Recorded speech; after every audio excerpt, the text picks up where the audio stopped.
தமிழ் திரையுலகத்திற்கான 8வது எடிசன் விருதுகள் 2015ஆம் ஆண்டு நிகழ்ச்சி நடைபெற்றது. இதில் சிறந்த நடிகர், நடிகை உள்ளிட்டோர்களுக்கு விருதுகள் வழங்கப்பட்டது.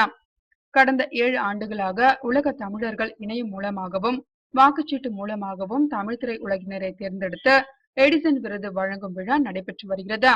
அதன் தொடர்ச்சியாக 2014 ஜனவரி முதல் 2014 டிசம்பர் வரை வெளிவந்த திரைப்படங்களின் அடிப்படையில் சிறந்த நடிகர், நடிகை, வில்லன் உள்ளிட்ட பல்வேறு துறைகளில் திரைத்துறை பிரபலங்கள் தேர்வு செய்யப்பட்டனர்.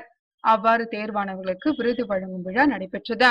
இதில் தனுஷ் நடித்த வேலையில்லா பட்டதாரி படம் 3 விருதுகளை வென்றது. இப்படத்தில் நடித்த தனுஷ் சிறந்த நடிகருக்கான விருதை பெற்றார். இதேபோல் ஜிகர்தண்டா படத்தில் வித்தியாசமான வில்லனாக நடித்த பாவி சிம்ஹாவுக்கு விருது வழங்கப்பட்டது. சிறந்த காமெடியனாக சதீஷ் கத்தி படத்திற்காக விருது பெற்றார். இந்த விழாவில் நாசர், அனிருத், ஆதி, ராதாகிருஷ்ணன், பார்த்திபன், அட்லி மற்றும் பல திரை நட்சத்திரங்கள் பங்கு பெற்றனர்.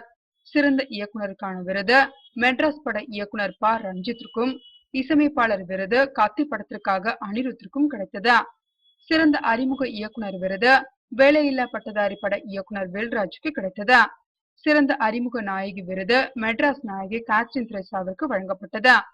சிறந்த நடன அமைப்பாளருக்கான விருது கத்தி பட பாட்டுக்காக சோபிக்கு கிடைத்தது.